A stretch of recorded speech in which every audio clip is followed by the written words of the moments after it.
Hello, welcome back to SummoNerds. I'm Evan. And I'm Matt. Today we've got a cool video for you. We've got a challenge, Demagogue versus Sunderved. Dema's played by Matt, and I'm playing Sunderved. Yeah, the Sunderved is the underdog here in this challenge match. The request was actually just really any deck against Demagogue. The request came from...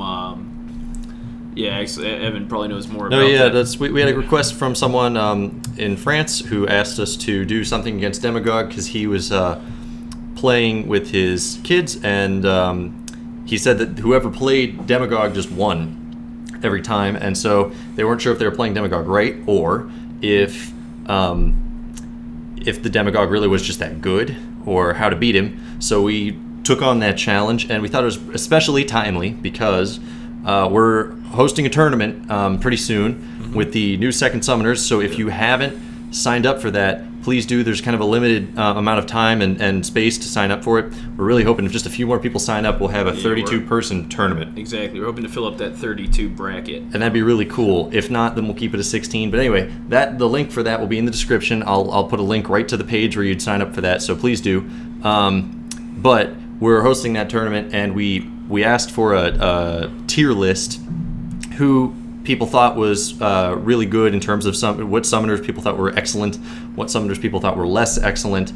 Demagogue did not get a single vote for anything less than excellent. Everyone voted him tier A. Right, so we had a tier A and tier B distinction in the voting, and Demagogue got all tier A among our several votes. And we know that Demagogue is just generally regarded on the forum as being a very solid summoner.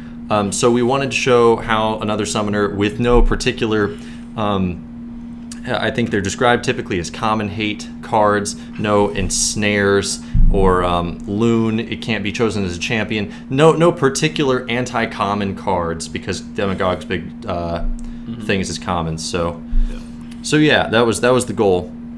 And so we're jumping right in here.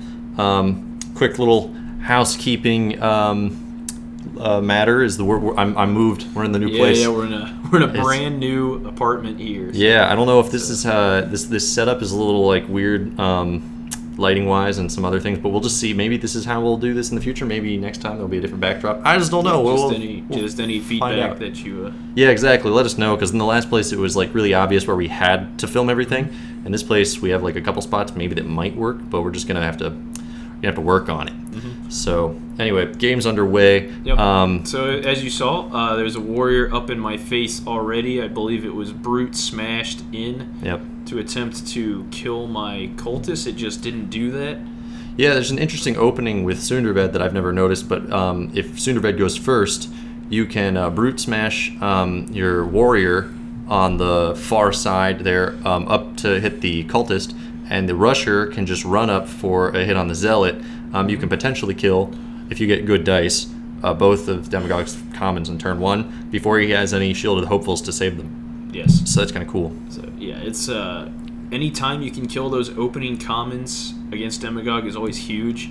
He doesn't have any if he draws into the channeled corruptions, he doesn't have any starting commons to take advantage of. So he has to draw into an extra common, a mutant, and the channeled corruption if he wants to get something going with 0 magic at the start of the game. And if Demagogue is forced to attack his aggressors, he's not able to use Mutagist. Yes, which is important because it really is Demagogue. You want to be able to use his ability every turn because anything less and you're wasting his powerful economy on his attacks. Obviously, sometimes you have to attack with him, but that's kind of the goal for whoever his opponent is to force him to always attack and never get to use his ability. So anyway, here I am moving up with some other units. The warrior does get that cultist, and he didn't have Shield of the Hopeful, which was nice.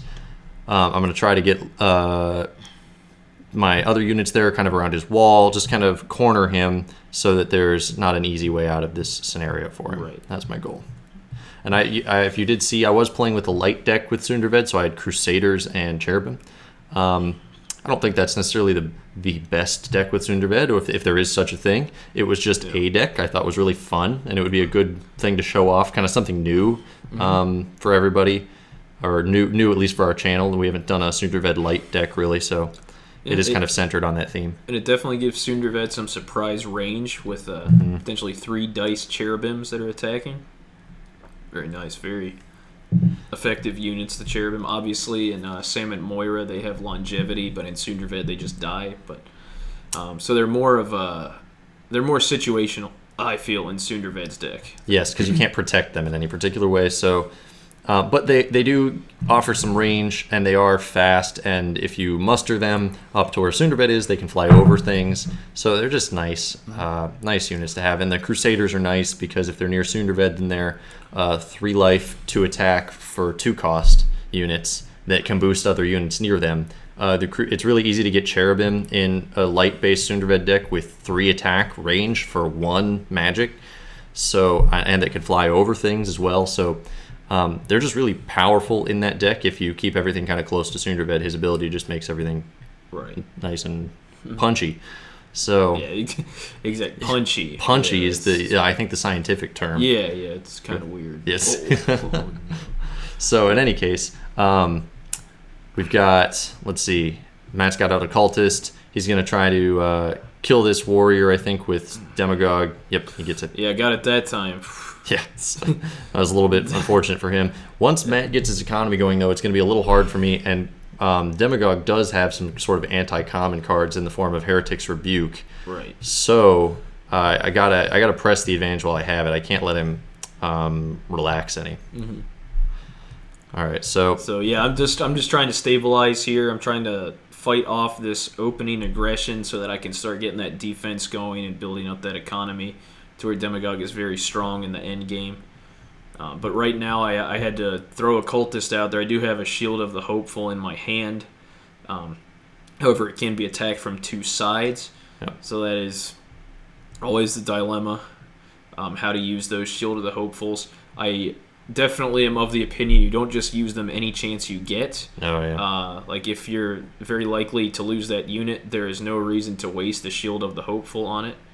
Like if it can be attacked from 3 sides.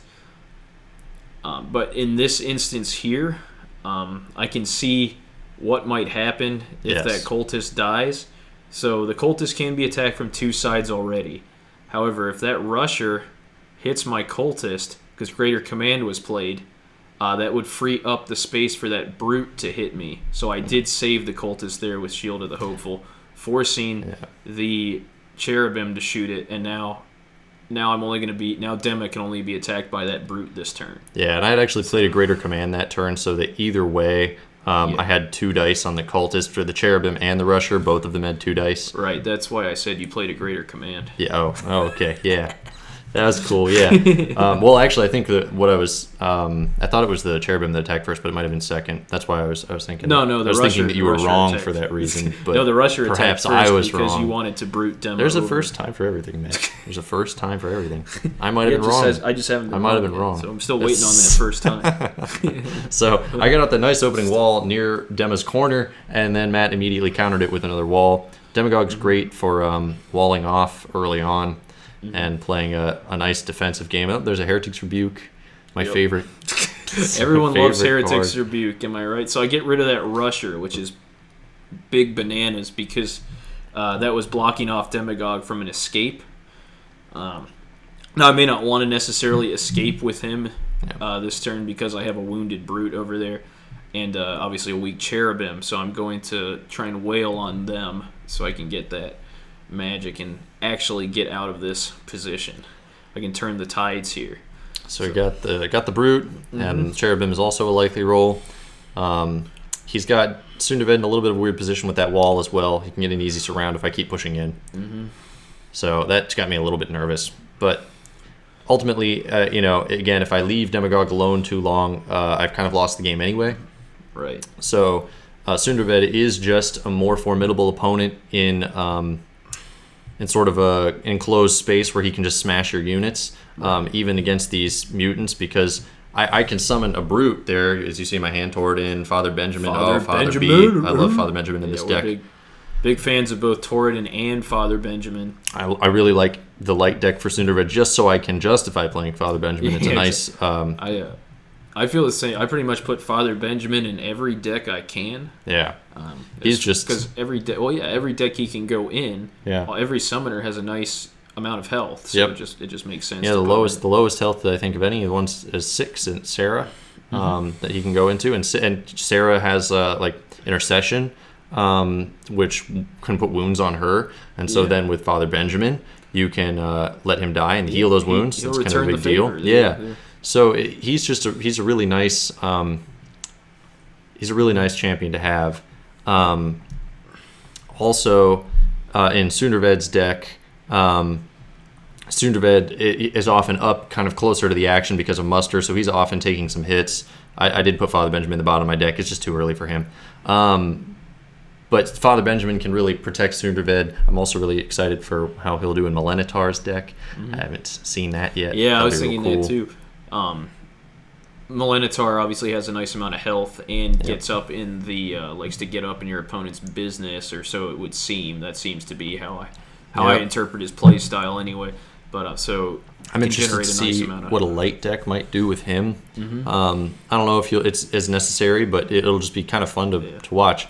But anyway, so I decided to move in with Sunderved in such a way that Sunderved can only be reasonably attacked from one side.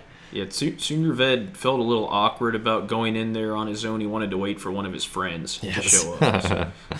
So I've got Sunderved up there blocking off the wall. So now, I mean, he could play like a winged mutant and summon something else. That's possible, but I think it's unlikely that play is going to happen. And if it did, I'd probably kill the winged mutant, which is kind of nice for me. So this isn't a terrible position for me. I decided to hit the Bestial Mutant. I decided, no, I don't want to. I like it blocking that summoning point. Right. So then Sunderved attacks the wall. There we go. Always attack walls when you have the opportunity. Yeah, there's no reason to waste attacks, waste turns not attacking walls. Yeah, if you have the opportunity to hit a wall, go for it. Oh, and we can see there's a nice poison mutant in my discard pile.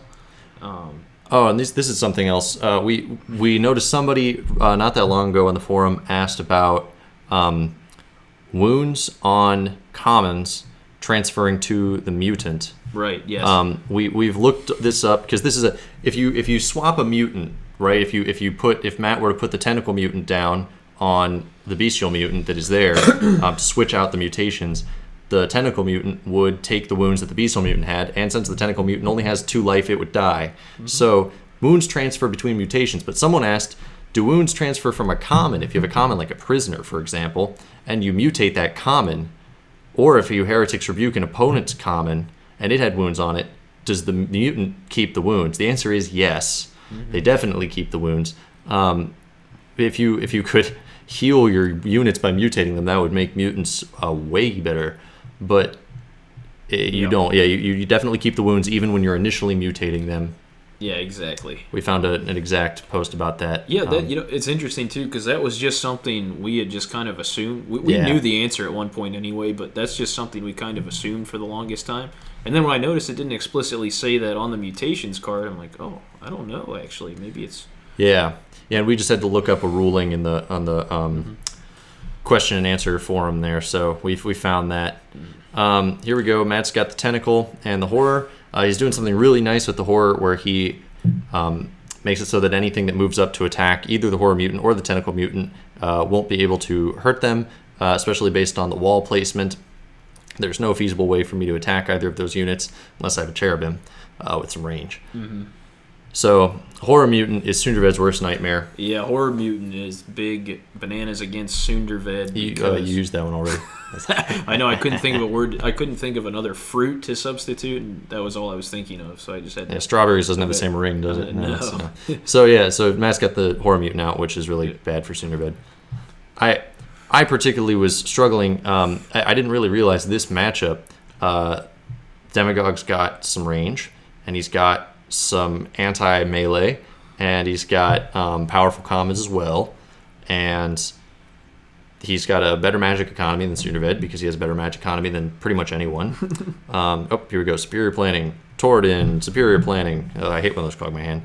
Wall and Muster. Mustard? count me in. So I realized that this matchup is actually a little bit difficult for Sunderved in a at least when you look at it on the face of it, it seems like Sunderved's at a pretty serious disadvantage. But I think again, he's got to play a little differently.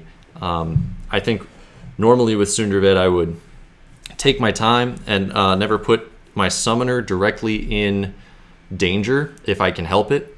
But against Demagogue, those 3 dice attacks of his, and the ability to muster units right up onto the front line, right next to you, is so useful that actually I think it's better to let Sunderved occasionally take a couple hits, like which is what I'm going to do here. I'm putting it right in front of the Horror Mutant. I'm putting Matt in a position where he can box me in from 2 sides, which is a little scary, but I do have those superior planning, so I can always fall back if I need to. Right, and what the thing here is that if I use the Horror Mutant's nice attack to attack Sunderved, I can then either kill it with Demagogue to ensure my Horror Mutant isn't just lost, or I just lose the Horror Mutant to Sunderved next turn. But if I kill it, then Sunderved just comes in and whacks Demagogue for 3 dice, and Demagogue can't handle that, especially with Sunderved having 3 cards in his deck that can get him to fall back. So I'm just assuming one of those is available. And as we saw, we had 2 superior plannings in Evan's hand. So either one of those obviously can become a fall back at any time. So Sunderved can stay up there comfortably for a while before he has to fall back. Yeah, see, this is the interesting thing here, that the Demagogue is really powerful, but is one of those summoners. There are only really a few, I think, summoners in this game where, well, I don't. A few might be making it sound like too few, but you'll see what I'm saying. That you don't have any reason to put them up on the front lines. Right. Demagogue, Heretic's Rebuke, it is a 4-space limit, and that's humongous. 4 spaces from your summoner is like half of the board. So as long as he's not in the very back corner and the whole fight's taking place on the other side of the board, then you're fine. If he's even remotely close to the action, he's fine. You don't have any reason to get him up in there on the front lines. So he's going to switch it with the Spew mutant here. So So I do the Spew. It's a greater likelihood of doing 3 wounds, but a less likelihood of doing 2. But I get to keep my Horror Mutant in this way. So. Yeah, which is probably for the best. You really need that Horror Mutant in this matchup. So right. I know the Horror Mutant is going to be big if I leave it out, if I don't let it die. So just that one turn there, that was 5 dice that would have been coming at me if not for the Horror Mutant. So this is up. There goes the Horror Mutant. The Horror Mutant swapped with the Tentacle. So now, now obviously Sunderved can stay there and whack the Spew next turn. So I'm going to lose the Spew, so hopefully getting the best out of this, and I did. So I just got 3 wounds on Sunderved, which was nice. That's all I can ask for. That's all I need from the Spew. Sunderved down to 4 health. And now the Horror Mutant killing that. Yeah, so now Sunderved's up there all alone. Fairly easily surrounded. Demagogue got to use his ability this turn. I did notice that, if you didn't notice, that the Soul Eater is another thing I forgot about Demagogue's deck that's rough on Sunderved, because Sunderved it is encouraged that you play him a little common heavy because of his ability. But that's kind of what I was saying, though, that like the Demagogue doesn't have any real reason to be up on the front lines. In fact, you kind of want him to never have to attack anything directly so that you can use his ability. But Sunderved, for example, is one of the summoners that you absolutely want up on the front lines most of the time, because if you're not making use of his ability, you're wasting an incredibly powerful resource. Those extra attack dice are massive.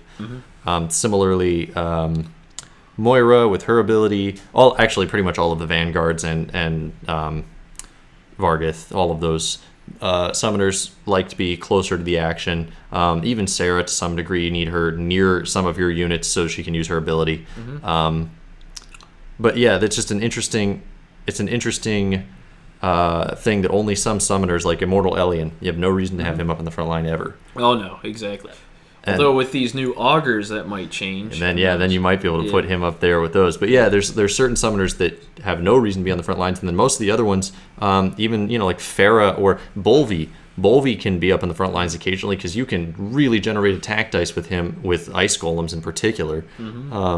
you can have massive amounts of attack dice. So he isn't one that has to sit in the back necessarily. But yeah, Demagogue doesn't have any reason to be close to anything. So taking the fight to the Demagogue is clearly one of the best things you can do. Yeah, you definitely want to, because otherwise he's going to sit back and keep that magic rolling. Exactly. Yeah. So I'm trying to figure out if I want SummoNerds there or if I want him directly behind my other two men there. If I have SummoNerds where he is, he can be hit from multiple sides, but Matt loses a summoning point. If I change SummoNerds where I end up, right here, this is, I think, better, because then if Matt kills either the warrior or the cherubim, I can muster something up there next turn directly to where they are. And if you muster something, for example, the horror mutant, its ability doesn't apply because you're not moving next to the horror mutant. You're placing a unit next to the horror mutant. Yep. So if Matt kills this warrior with the horror mutant, I can muster something up right next to it and attack it that turn. Also, a lot of you know this, but in case anybody didn't, the Storm Mage can just run up to the Horror Mutant and use its instead of attacking ability to do 2 wounds. Yep. Because it's not technically attacking the Horror Mutant, so it still gets its Storm Call or Lightning Call or Call Lightning. That's the one. So How are you, Lightning? It's been a while. So, here we go. There we go. Matt's got the cultists behind me. This is what I kind of didn't want but couldn't really avoid.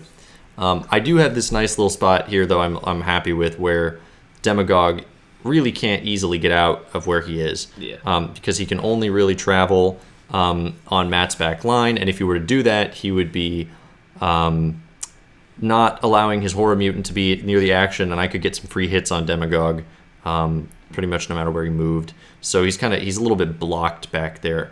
And I like that because it forces Matt to play a particular way. And I've always thought that if you're forcing your opponents to play a particular way or to adopt a particular strategy, if you're controlling the game, then you're essentially winning. Yeah, I mean, you can definitely predictable in that sense what they're doing. So if you've thought about that in advance, then. So in this instance, the Horror Mutant can definitely be attacked. Mm-hmm. I mean, it could be killed this turn, just like if there was perhaps a Brute and a Cherubim or something. So I've got a couple Superior Blandings, Crusader, Brute, Storm Mage. Or not Brute, sorry, Crusader, Cherubim, Storm Mage. Yep. So Storm Mages are in here. That's nice. Another great choice for this deck, just so that Horror Mutant can't be as annoying, is probably Luca at 7 magic, shutting down the abilities of those mutations. Luca's incredible. In certain applications, I wouldn't always put Luca in a deck, but I think that very occasionally, totally worth it. Luca's stats aren't bad, and the ability's incredible. Yeah, I mean, Luca's very expensive for 2 ranged attack, but that ability is insane. With the new stuff out, it's harder to build in Luca for me as well. In this matchup in particular, I really like Luca because the Horror Mutant alone is just so pesky for the melee fighting Vargheth. Well, and also, even though this was in our challenge series, when we have one summoner who's kind of supposed to win a little bit, at least by the request of the community saying that one is a likely victor. So I superior planning to muster there just so you can see what I did. Yep. But in these types of matches, we know going in what we're playing, and where typically we don't allow the other person to know what we're playing until we've kind of built our deck. So we kind of build blind.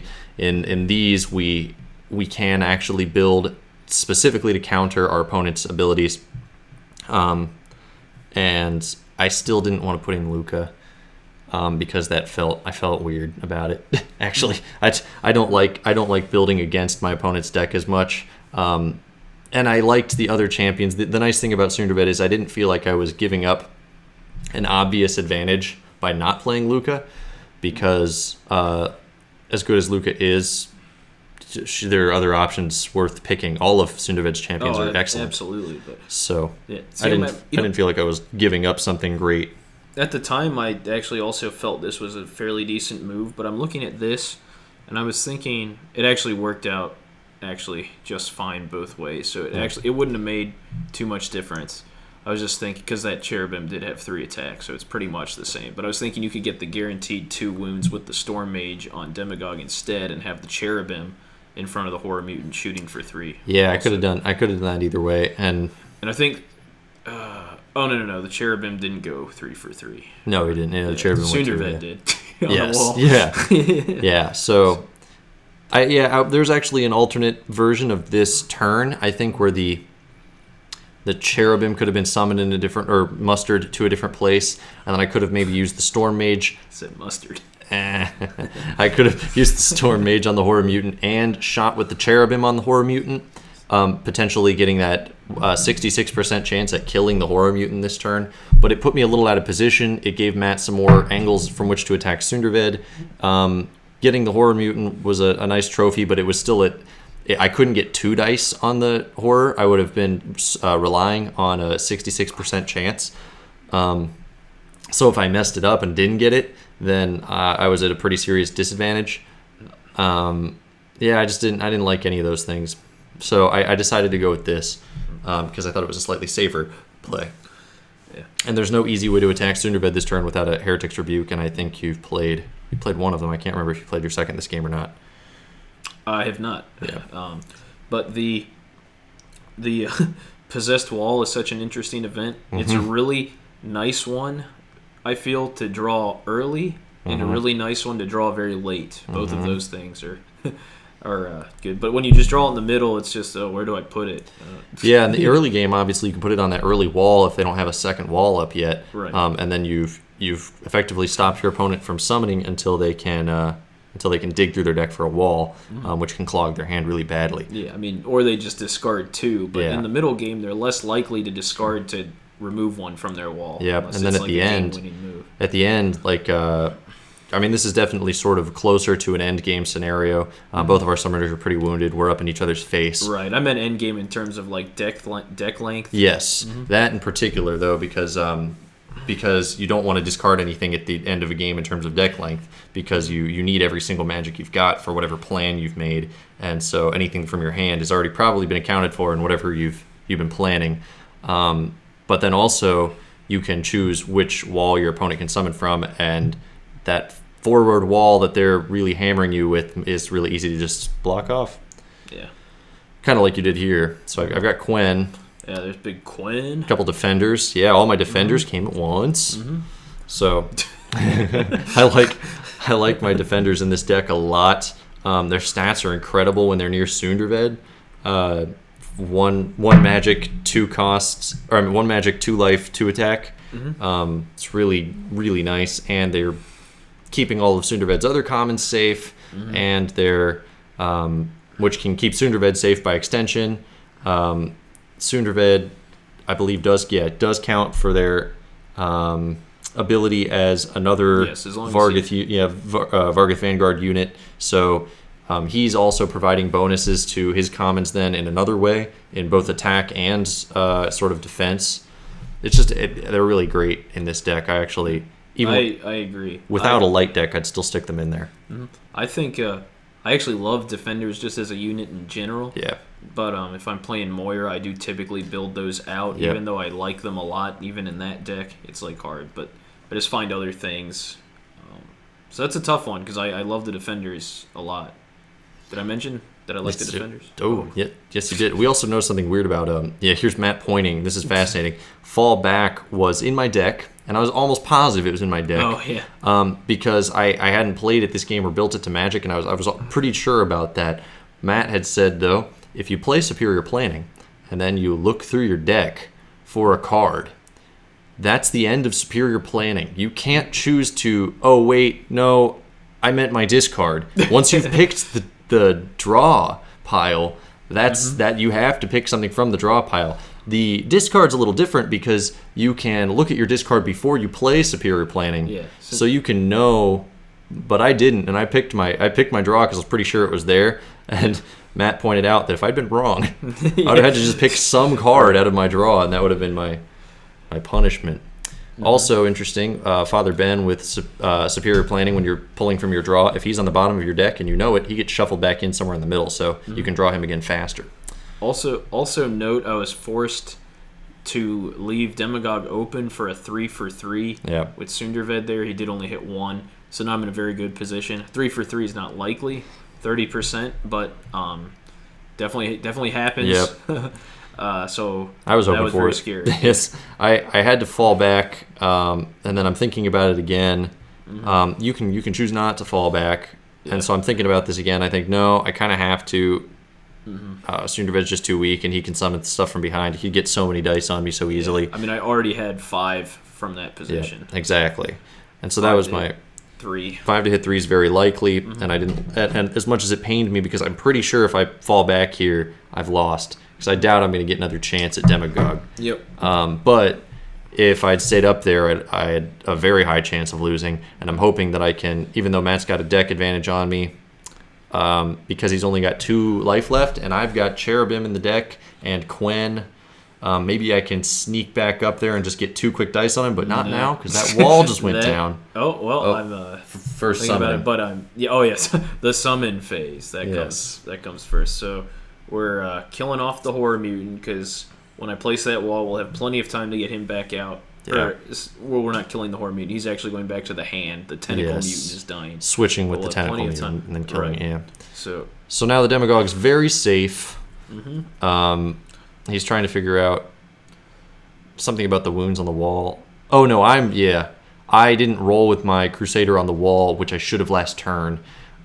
He just didn't. I wasted an attack because I moved the Crusader there specifically to attack the wall, to not waste that little attack. And I mentioned it to Matt. Oh wait, I didn't roll those 2 dice, and Matt was kind enough to let me roll them real fast, and I missed anyway. So long explanation for nothing. Nothing happened. it wasn't very exciting. No, it wasn't.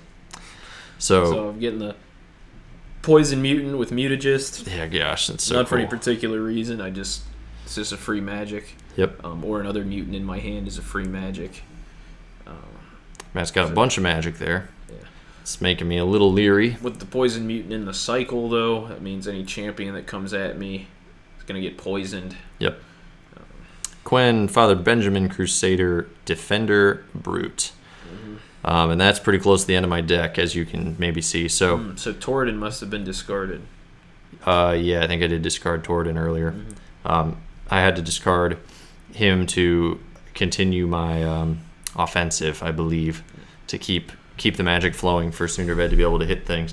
And I didn't think I was going to get Torodin out this game.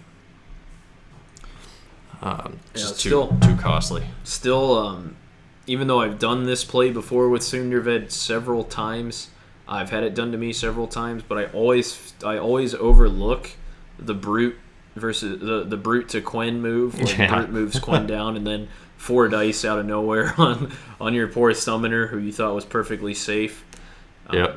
But I definitely use that to my advantage often and get hit by it often. Yep. I just lost a game on the app because of that move, and I thought I was safe. I thought I'd picked a spot that was safe from it, and I was corrected.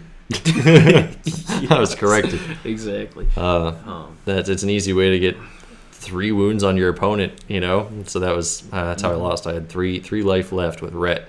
Yeah. Didn't make it. So yeah, I try to attack the wall. Really, my thought process here is destroy the wall, if I can. Just destroy that wall, and then maybe I can discard something from my hand to summon off of the possessed wall, and then run at Demagogue. It's not a great plan, but it's a plan. Pretty much the only thing I have. I'm hoping that I can do something with Brutes and maybe Quen, like Matt was saying. Or Brutes, and I think I have another Storm Mage in this deck still in my draw. So maybe Brute Storm Mage, since he is right at that 2 life left, that'd be perfect. Yeah. But we have to get into a position where that'll work. Sunderved's really weak, and I don't have the magic to make lots of plays and then make my surprise play, and I don't have the units to do that either. I pretty much have to hold out. And Matt's got tons of magic. Yep. And as weak as Filth commons are, in Demagogues, not in Demagogue's deck, I'm saying Filth commons in general Yes. are weak units. They're supposed to be because the mutations are going to make them great. But what you can do, Shield of the Hopeful, is such a nice card for that reason, because you can still threaten with like my little ranged cultist there can still like threaten those other units and just keep shooting one die at that Crusader or something, especially in this late game, which will force units to come in to try and kill him, which will then create positioning for me to summon a big mutant and kill everything that just came over to attack that cultist. There's just so many. There was more uses for Shield of the Hopeful than when I first had played the deck that I noticed. Joe in particular taught us that pretty well with Shield of the Hopefuls. Yeah. Because I just kind of used to play them when we first got the deck. Like, I understood that if I played it at certain times, it was pointless, but I was just like, I should save that, I guess. But you can actually create great positioning with the Shield of the Hopefuls and getting your commons up to where you want them to be before putting the mutations on them. So this is a horrible position for me no matter what I do, because I'm pretty sure he's going to have Heretic's Rebuke to get my Crusader. If I move my Crusader out of the way, though, he can summon a Winged Mutant and then just any other mutant and hit me from both sides with Sunderved for a bunch of dice. No matter where I put the Crusader, it's a problem. So I decided to put it there so at least I could maybe get some extra hits on a wall, because I really have nothing else I can do. I don't destroy the wall this turn. I was really hoping to, just because it gave me maybe a chance to do something cool. I'm all out of events, so it's really down to a couple commons and a couple champions in my hand, and I think I just tossed Father B in the magic there, so that I had enough magic to Brute and Quen. Yeah, the last surprise play, because even Father Benjamin coming out now, even if I kill Father Benjamin and he's able to pay, that pretty much leaves him with just Sunderved for the rest of the game against my potential army of strong mutants. Yeah, and it's Matt's range as well, because Demagogue's ranged. He's going to get the first attack on Sunderved if it comes down to just summoners. He gets to have that first swipe because he's got that range. So I don't want it to end up as a Sunderved against the world. But he did get he got my Brute there, or my Crusader with Heretic's Rebuke, just like I thought he would. I could have saved my Crusader, but it just would have meant that the Winged Mutant got summoned somewhere else and that I was whacked, so there was no winning here. This is exactly the scenario I was worried about either way. So now my cult is still getting in position, even if this doesn't work. Now this is 4 for 3, so I do have a 60% chance here. But even if it doesn't, my cultist is in position to just... I mean, the Winged Mutant would be the priority to take down, and that's unlikely with one attack. So the cultist, and that was just the game there. So we do have another game coming up, because that was a really close game from the beginning middle, but again I was able to get that lead towards the end, where my economy was going, and then I just kind of won from there. I just had it was a good game, but Sunderved took every die that was thrown at him, from the Spew and then from the Winged there and from something else earlier, Cultist or something. So it wasn't a bad game, and that's certainly one way that this game could have gone. But we wanted to show another where we saw who maybe Sunderved could win in a different scenario. So we were gonna try it again. I mean, even I thought that was. I mean, I had a 3 for 3 on Dema there to lose. Just lose the game there. That could have happened. I think the Warrior whiffed at one point against Dema, so he didn't take the. Exactly. It was a close game no matter what. It could have gone either one of our way. It just happened to go Matt's. But here we go. We're gonna try another one and just see if we can show something else about this matchup. Maybe the game will just go differently, and we'll be able to show some different aspects of the decks. Because I don't think we really got to... we got a good Shield of the Hopeful in the last game, but maybe we'll get some other cool Shield of the Hopeful play, or maybe I'll be able to use Sunderved's events more interestingly. Maybe I'll actually get out a champ. So... And I do think, because there's definitely a bit of a stigma against Dema in that exact type of situation in the end that we saw, where he's just generating nonstop magic. It's like, well, what are you supposed to do? But I do feel like that is the way Dema was designed. He's supposed to be really, really powerful in the end game. You're supposed to just get him before that, or take away his advantage early. You can't necessarily always just get right up in his face with every deck. Sunderved's actually fairly decent at getting a little bit of aggression at the bottom, but I think there are other ways to just shut him down a little more in the beginning and end and make him attack as opposed to use mutagen, so he can't. He's more draw dependent that way. Yep. And he doesn't have as many options towards the middle. But yes, if he does get in an end game position where he can just keep generating magic and he has enough units to back that magic up, then obviously it is very hard. But I think that is just the way Dema is supposed to play. I don't think that's particularly unbalanced in any way. I agree. I think that Demagogue is balanced in the sense that he is supposed to just play sort of defensively and have a good economy, sort of like Tundle. And then you're just supposed to run up and hit him as hard as you can, as often as you can, to counter that. Or maybe beat him in his own game if you have some way of getting around that. Yep. So here I've got a nice Father Benjamin right in the, I think they're right in the beginning of the hand. Yeah. Right in the first hand there. And so I'm going to, show Matt. And it's going to the bottom of the deck because I cannot use him now. Oh, and interestingly, in Sunderved's deck, Father Benjamin can go to the bottom, but can also end up right back at the top again with superior plannings. Yes. When you shuffle your deck, you can get Father Benjamin right back to the top. So, which can be good in some situations if you're like, oh, now I'm ready for Father Benjamin, but he's on the bottom of my deck. And then maybe superior planning. Obviously, you don't want to just waste that for that reason. Yeah, but it's kind of a side. Side benefit. I'm glad we explained that twice now, though, so that they really get it for sure. Because I mentioned it earlier. I'd get Matt back for that last one. I was joking. I do that. So I did the thing again with the brute, knocking up the warrior, trying to get the cultist. Getting those early commons is so useful. It's early magic for whoever is playing against the Demagogue, and it it keeps that channeled corruption play right in the very beginning from being as easy. It puts the Demagogue on the back foot for just a little longer, and if you can keep him in a slightly more dangerous situation, you can. Yeah, Bone Mutant is a cool one. You can keep him occupied for just a little longer, keep his magic from building too quickly. Yeah, interesting. I moved both my commons out of the way, knowing still that warrior could probably still be brooded up and hit my cultist. But I guess what I probably should have done was just shoot at the warrior. So then, no, that still wouldn't work because then the warrior would just come in and whack me himself. Yeah. I don't know.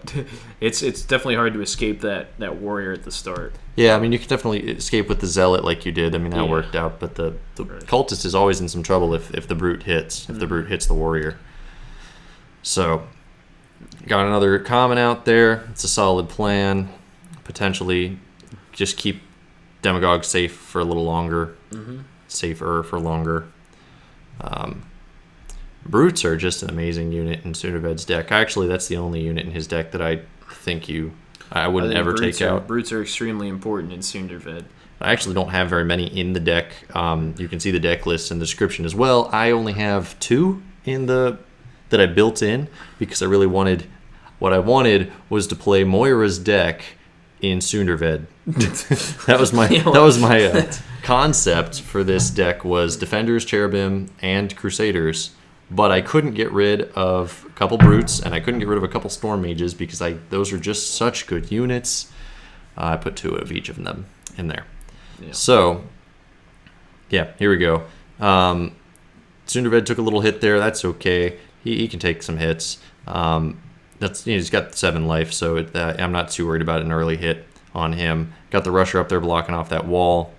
There's the big horror in my hand. There's Quen again, Torodin's Advance, Cherubim, Storm Mage, and a Crusader. I like the Cherubim and the Crusader. Torodin's Advance is quite premature, but nicely in Sunderved's deck, especially if you're not counting on needing the triple Torodin's Advance play, you can build some of his events, like Fall Back. If you don't need it and it's just going to clog your hand, go ahead and build it because you can always get it back later with Superior Planning if you need it. Same thing with Torodin's Advance. Build it if you need to. If you really are relying upon at some point in the game being able to do a triple Torodin's Advance with 2 Superior Plannings and Torodin's Advance, that obviously you need it for that. But But if you're willing to sacrifice one of those Torodin's advanced plays, then go ahead and do that. Because, I mean, what's the harm? You get a little magic out of it this way. So yeah, I'm going to move up with Sunderved aggressively again. I've got 2 ways to attack this Cultist, both of which are likely to kill it. So if he has a Shield of the Hopeful, I'm hoping he won't play it, because it would waste the Shield of the Hopeful to just die anyway. Mm-hmm. And this way I got a magic pretty much for certain. Yeah. In those situations, I would not play a Shield of the Hopeful just because I had great odds at just losing my Cultist outright. So definitely want to hold on to those for when you have better plays. And it also forces them to move in a certain way, sort of what Evan was talking about earlier, because they're always thinking about Shield of the Hopeful, so they're going to want to surround it from several sides and plan on 2 attacks that way. And then when you don't use it, it's like, oh, well, I guess I didn't need to move my unit there. Yeah, exactly. This time the Crusader was the one who attacked it, right? So then Sunderved didn't get to attack this turn. Mm-hmm.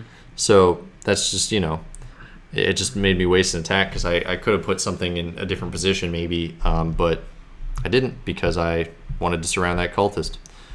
So we got a Channel Corruption. I don't like those. And the Horror Mutant. So this is bad for me.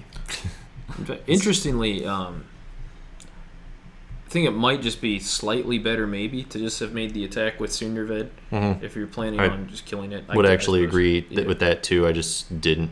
Yeah. Apparently, because I'm watching right now and I didn't do that. So, but I think it's probably better. You're right, to attack with Sunderved first, so that you're more likely to get a hit, because in that weird chance where the Crusader misses with 2, then you would actually have the chance to play your Shield of the Hopeful on a 3-dice attack. Exactly. So the other way around, I'm definitely much more likely to get a hit, and you aren't going to play the Shield of the Hopeful in that instance. So you did get the Horror Mutant out. I'm bummed out about that, because Horror Mutant was a big part of why I lost last game, and it's in a very similar position. Yep, and it's out really early, and it no magic, so that was just a really nice draw to get that out this fast. I haven't been using Mutagen to get that Horror Mutant in either game. Popped up in his hand. Yeah, it just knows that the Vargoth are out there. So yeah, I'm drawing a little bit here. I've got Cherubim. I can see. I'll probably just show my hand here in a second. We've been pretty decent about that in these 2 games. Have I been showing mine? Yes, you have. Okay. Actually, I just don't notice when I'm doing it myself. I notice all of Evan's hands. Cherubim, Storm Mage, Cherubim, Superior Planning Defender. So yeah, got some nice commons. I remember showing my hand when we were playing this game, and I'm excited to see my hand, and I just don't see it. I think we're just talking through it. I think we're just talking through your hand. All right, so let's see. I'm trying to figure out a way that I can make some cool plays this turn. Oh, Matt's checking his... Man. Yes, popular man, too. Look at all of those texts. Oh, my. I've got a chance to make a really cool play here, maybe, with Superior Planning to get Muster. And summoning a couple units this turn, I might be able to do some... I don't know. I might be able to do something really cool. So I'm trying to plan it all out in my head. See if I can do more with this turn than Matt would be expecting and get a really early advantage. So that's why it's taking me forever to make this. Here we go. Storm Mage. Yeah, love Storm Mages. Yeah. I pretty much build them in Sunderved all the time. I was going to say every deck, but I just don't do that. So. No, you can't build them in most decks. So yeah. I meant in the decks they can be used. Like I could put them in Moira and Sunderved. But you just never put them in Moira, really. I just don't. I do usually throw a splash one in there, just like on the off chance somebody has 2 health left. I'm like, change form for 100% win or something. Yeah. And in that instance too, I believe you put the wounds on them first in that. You would put the wound on Moira first, and then, on Moira first, and then that. Yeah. Okay. Is it? Yeah. So that would the wounds on Moira first actually take place? Would they actually kind of set in before the? Yeah, that's an interesting question. I think Moira might lose the game and can't use the lightning. Call lightning if she's at 6 wounds. Yeah, we'll have to check on that. That's fascinating, because there are some other instances where Right. I remember some other instance where a summoner could hurt themselves and hurt their opponent, and if they happen simultaneously, I believe that the player who is attacking wins. Right, that's true. Because you can choose which happens first. Definitely true, and that would be in Mad Syrian's case. Yeah. If he can... it's a Forbidden Ritual is the only event that would have that happen, because it's not going to reanimate, die, and then be able to attack. Yeah, exactly. But yeah, it's just an interesting it's an interesting phenomenon. So we'll have to see if Moira can do that or not. But I killed the horror mutant there. Yeah, so that's big. I no longer have my my good unit. I couldn't think of anything else to say. I don't have the horror mutant anymore, so I'm definitely vulnerable to all attacks at this point. Yeah. Unless the absorption comes out and gets it back somehow. And just in case someone missed how I did that, I did the Storm Mage, and the Storm Mage used its ability, then Sunderved killed the Storm Mage, then the Cherubim shot through the space where the Storm Mage occupied for a 2 to hit 1. So that was a 2 to hit 1. Very likely. I was going to say 100%, but Sunderved had to go 3 for 1 first. I mean, that's very likely. So it's very likely killed that turn on the Horde Mutant. Yeah, something around 90% almost. Probably around like 87 or something like that. So, or 88. So yeah, Bestial Mutant comes out to replace that Horror Mutant. Probably going to kill the Cherubim, but I kind of knew that was going to happen. I did get to get one of the magic back for my Storm Mage there by killing it. I kind of also like that. I didn't leave it for you. But there goes my Brute. And then here will go my Storm Mage, or my Cherubim. That'll leave Sunderved in a weird position where he's a little bit alone now, and I just gave Matt 2 magic. But I think it was probably worth it for the Horror Mutant, because I got 2 magic from that, and the Horror Mutant is one of your best cards against this deck, if not your best. I guess Soul Eater might be, but that's a champion, so. I'd still put the Horror Mutant above higher, just because he's... because he can stop Sunderved from attacking as well. There are ways to starve out the Soul Eater in this deck, I feel. That's possible too, yeah. Torodin and a bunch of Vargoth Vanguard cards. Lots of commons of the Vargoth Vanguard. In fact, Fall Back can probably just starve out the Soul Eater on its own. That's true. Yeah, I hadn't even thought about that. So I've got a bunch of different commons I can play here. I just want to keep Matt. I've decided to try to keep his walls covered if possible. So I'm summoning a couple Cherubim. There were a lot of ways to do this turn potentially, but that's how I decided to do it. I'm just going to try to kill the Bestial, get some extra magic out of that, because I feel like that's just him offering me 2 magic. 5 to hit 3 is good. And then the second Cherubim's gonna fly up there, and I'm trying to decide if this is the best way to move like this. I am this way getting 2 on the Zealot. That was my big idea. 2 attack on the Zealot. So if you have a Shield of the Hopeful, you're likely to play it. Yep. And if you don't have a Shield of the Hopeful, then I get a magic. So Sunderved only went 1 there on the Bestial. That was a little scary. Yeah. So now, but it died anyway. So. Still got that too. That was good. So different game here in this one.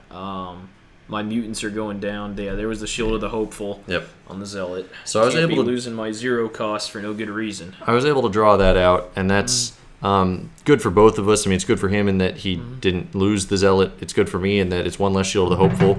And I didn't have any particular reason that Zealot needed to die this turn. It was just magic for me if it did. And if it didn't die, then it was 1 less event for Matt. Yep. So Shield of the Hopeful is always kind of going to go in favor of the Dema in terms of the effect. If he plays it, then it's always probably in his favor. Right. But that's okay, because again, he only has 3 of them. So if you can force your opponent to use them, that's kind of nice. Yep. In its own way. All right. Poison Mutant comes out. That's fascinating. Yeah, Poison Mutant comes out because there was no better option. Yeah, there's no other mutant. Otherwise, I would not be playing the Poison in this situation. It's kind of a champ killer. Yeah. Ideally. So I've got that. So I took the Shield of the Hopeful out of his hand. It's by making him use it. And now, if I wanted to try to kill this Cultist, perhaps I could. is my thinking. That's kind of one of my reasons for doing that type of a move. He's poisoned, that Cherubim. Yes, got that Cherubim there, and got that Cherubim. So I summoned both Cherubims last turn, paid 2 magic for it, killed the Bestial Mutant to receive 2 magic, and then still got an attack on his Zealot. And that's kind of how I was thinking about it. And then I just gave Matt 2 magic back, so we're kind of very evenly trading right now. I killed the Horror, he killed my Cherubim and my Brute. Yeah, difference being I feel like my mutations are less expendable than the Cherubim are. So I feel like losing a mutant is it's probably bigger. Yeah. But I'm losing 2 commons per turn typically, and you're usually only losing 1. Right. So it's a... Again, I'd probably still say that's a trade in my favor, but we're really trading back and forth this game, which is good for me. I'm happy with that because my units don't cost that much. Yep, and Demagogue hasn't really been able to mutagen this game. Not very much. He's had to attack some things. So that's what you want to do. You want to get him so he cannot get that amazing economy going. That's what you want to do against him. So now I'm trying to figure out... I only have 1 summon point available to me. However, if I have not drawn into a Heretic's Rebuke this game. Yeah, that's one of the hardest things to deal with here is because I can't turn that Rusher or that Crusader into one of my mutants. So here comes Father Ben. Yep, I've been saving some magic for this one. Father B comes out, and then I have enough magic to summon something else, maybe? Yep, there we go, Cherubim. Man... The Cherubim in this deck, I mean, you are just offering your opponent magic at that point, but they are... Here we go, muster. But you're also offering your opponent 3 dice to the face. Yeah, exactly. Yeah, for 1 magic, and they're really easy to get in position, even without muster. But with muster, oh my goodness, you can put them anywhere on the board immediately. Yeah, and if you have Crusaders, Crusaders have 2 attack most of the time in SummoNerds deck, and 3 health. You might as well put Cherubim if you have Crusaders because they're going to get those 3. Exactly. 3 attack dice. Gives the Crusaders ability and range. Purpose. Yeah. So that's how I did I mustered the Warrior over, and then no, let's change how I did all of that. I'm going to change how the muster works. I'm going to muster the Cherubim there. There we go. Yeah. Warrior there. Could have attacked the Cultist with Father B, but I was summoning him partially to get him out of my hand, and partially to, just get him up towards the action was an idea of mine. I didn't want to have to... there's no way to muster up Father Benjamin, and I need him in the action because I'm going to get Matt to try to kill him. Yeah. That's my goal, is to put Matt in a position where it's good to kill Father Benjamin. And then I get out all the attacks so that the commons can live. Yes, and I get some. I might get some life out of it as well. So let's see You might get a life out of it. So this Cherubim tried to attack that poison mutant. Now the Crusader goes, or not the Crusader, the Rusher goes for it, misses both. The Crusader's got to hit it now. It's important.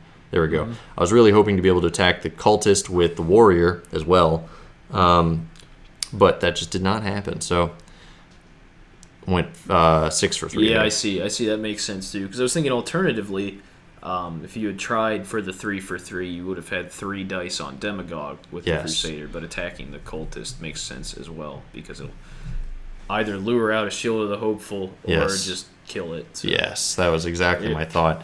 And I had to kill that. And if it lures out a Shield of the Hopeful, then the summon point's blocked off. Exactly, exactly. And I had to kill off the Poison Mutant because I had committed so much in resources to killing the Poison Mutant. Matt has no summon spaces this turn, but he could put a mutant on the Cultist. My Cultist is a summon point. Yeah, and he could Heretic's Rebuke something pretty easily here. But I don't have a Heretic's Rebuke. He has I have the Bone Mutant. Yeah, so that's a big mutant. I would have not preferred to get him out just yet for all that magic, but that's my that's what I have. Yeah, so. And I'm both happy and frightened by that because the Bone Mutant's just a scary. I mean, that's a big comment to throw out into the fray with a great ability, but at the same time, I just forced him to pay a whole bunch of magic, and I love that. I love forcing my opponent into a position where they pay lots of magic. So here goes Matt. He's going to try to. Yeah, my goal here is to kill the Warrior. There's a little break there in the video. You might have noticed. I'm sorry about that. I forgot the camera died. Oh yeah, during filming. Yeah, we've never had that happen before. But I wasn't watching the battery. and it died on us. So that's what happened there. I was about to take my Bone Mutant. Whoa, I need that, I said. So I took the Cherubim instead. Yeah, so we got the Cherubim there, got the Warrior. Father Benjamin is up close to the action, though, and I'm happy about that. And so is Sunderved. So I can maybe kill that Bone Mutant this turn. I can actually start maybe attacking Demagogue soon. That'd be good. I've still got his wall pretty well blocked off, and it'd be pretty easy to keep it mostly blocked off this turn. Torodin, Defender, Crusader, Greater Command, which I'm happy about, and Muster. I love those. Those Greater Commands are an event that I love because I don't ever feel guilty building them. Yep. But also, they're amazing when they work. Yep. Situationally, they're very strong, and a lot of times just build them to magic with no regrets. Yep. Your other events will do the job just fine. Muster is incredibly important. It's actually my favorite event in his deck by far. I agree. I think Muster is the unsung hero of the deck. Yeah. Absolutely necessary every game to play a couple Musters, but Greater Command, you can buy without it. Yeah. Initially, when I first played Sunderved, I was all about fall back. Me too, yeah. But fall back is obviously great to get you out of a bind or like to... Yeah. Kind of like a quick undo button, but you don't want to use an undo button every game. Right. It's. I agree. It's Muster that really brings the deck together. So here I got a Crusader out there, and I'm happy about that. That boosts Father B up to a 3 range. I did have 2 magic, and this is something I really. It was also important to kill a poison mutant because then I've got 2 magic, and it's good to have some magic in your magic pile when Father Benjamin's out. Because if someone kills Father Benjamin, you want to be able to use his ability.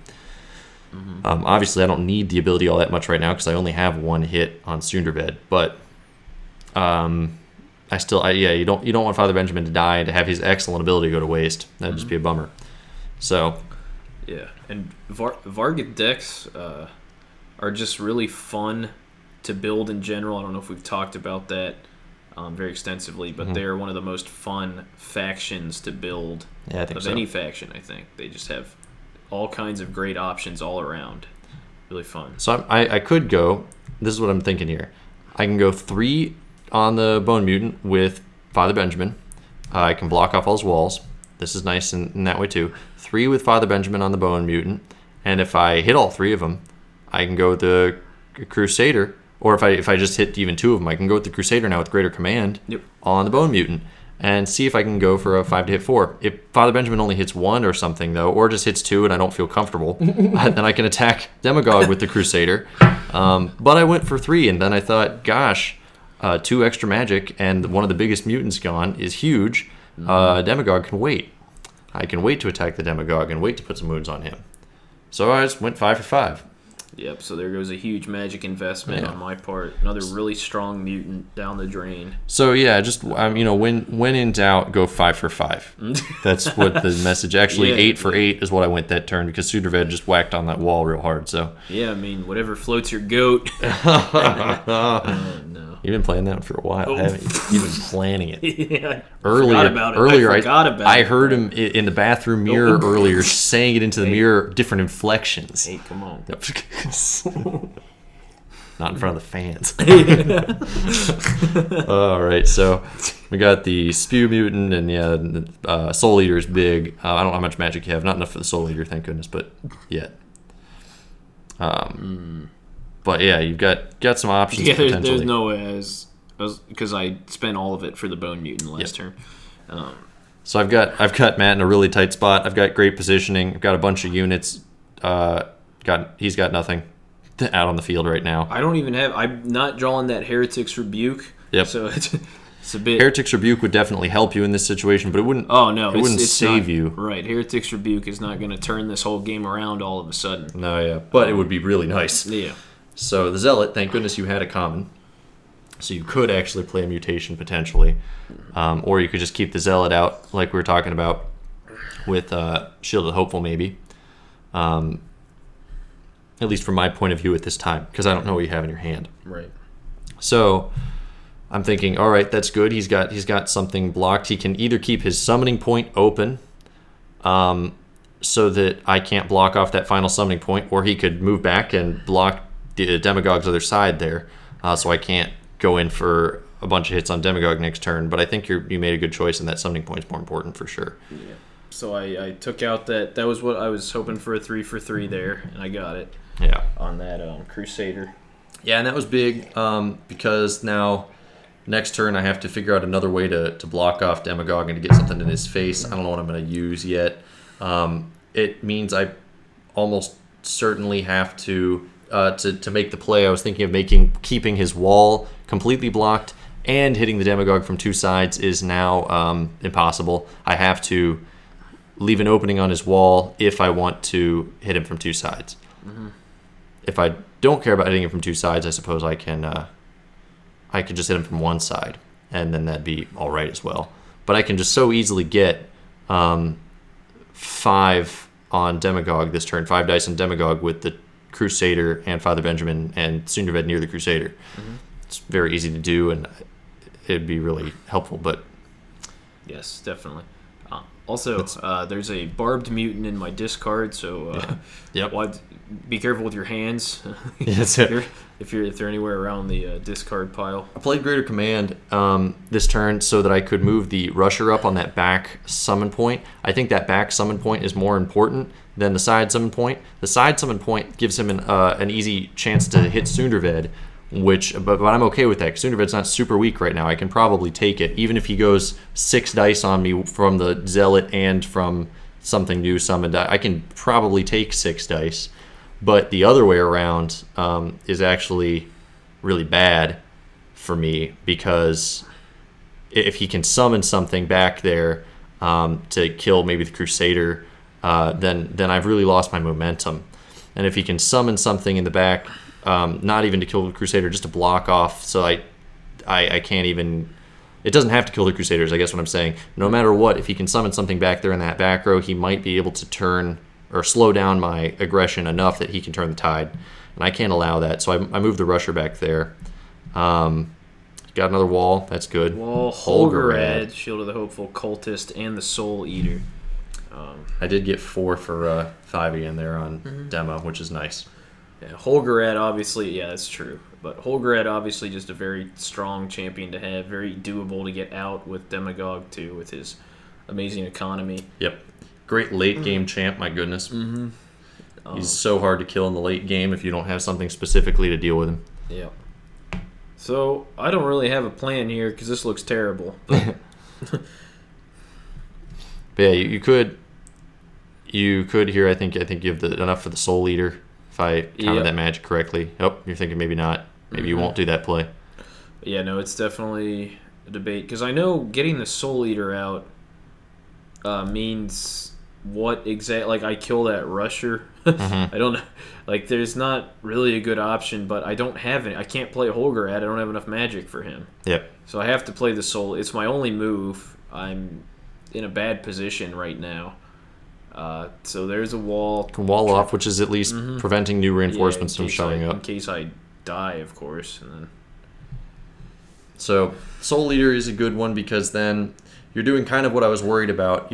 I was worried about my Crusader dying. That was one of my big things. And so this way, I did protect the Crusader. Thank goodness I put the Rusher there. But I at least have a shot, or I can maybe stall for only 1 turn, so I probably only got 1 turn with that Crusader, unless you were able to go 3 for 3 here with your Zealot and Dema. Yeah, 3 for the Crusader has to go, and it did, so thank goodness. Because I'm still at a definite... I'm definitely supposed to lose this turn still, because just another Crusader summoned gives Father Benjamin back that attack.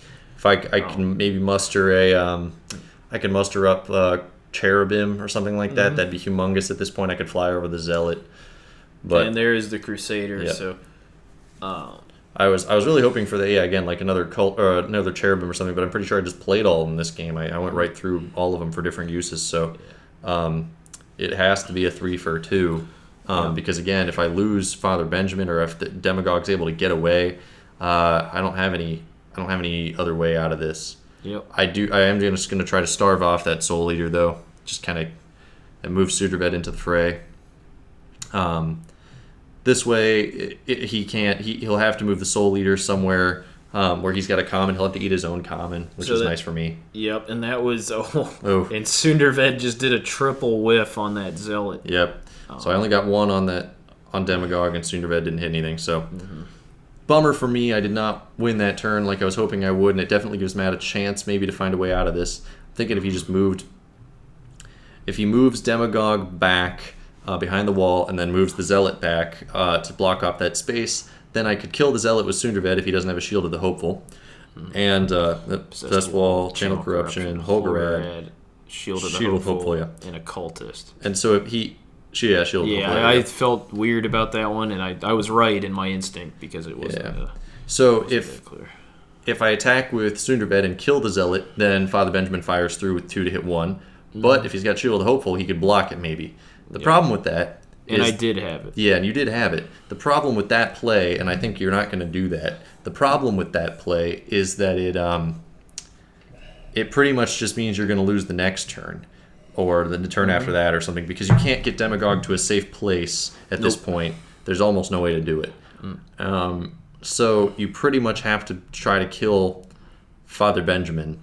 Maybe hope that Demagogue just doesn't die this turn.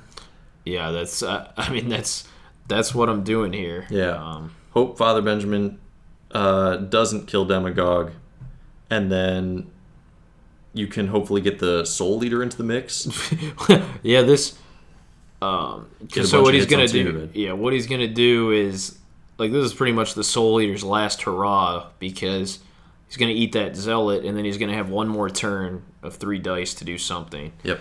Father Benjamin just not caring. Yeah, I guess you're not even attacking Father Benjamin. You're just trying to find a way out of this, maybe with a good mutant. Yeah, because I can't kill Father Benjamin this turn, so there was no reason to try and wound him. I have the Channel Corruption. I need a mutant.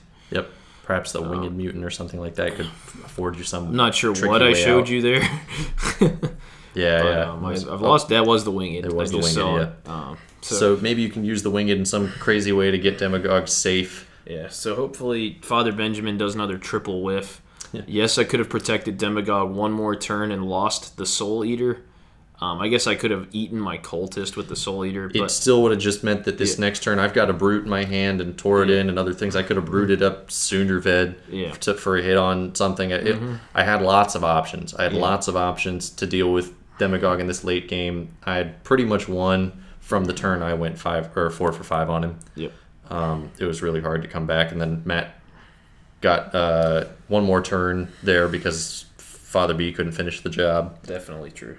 But yeah, there was no good.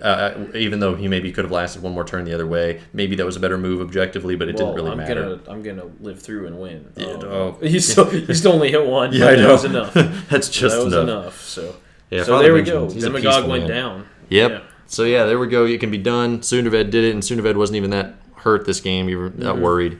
I'm showing Matt that move maybe here with the Demagogue. Because we were like, I probably should have. That's what I would have done, but and I'm waving my hand around like an idiot. All right, thanks everybody. This is I don't know how much video we've got left here, so we frequently kind of almost hit the end, and we're still talking, so I'll start wrapping up. But I thank you very much for watching. We really appreciate it, and hopefully this has been useful. If you have any other challenges, please suggest them. We are planning on getting... We have a couple pending challenges. This one we wanted to rush up to the front of the list because of the relevancy to the tournament, and because it was a newer player suggesting the... not an old forum member. We're hoping to kind of generate more interest in the game. Yeah. So we'll get back to you old boys. So there'll be an excellent Sneaks versus Alien in our future. Yeah, gosh, that's also I hate saying this, but it was really nice not playing that one. but it's fine. We will get to it. Yep. All right. Thanks everybody. SummoNerds out. Yep. SummoNerds out. Till next time.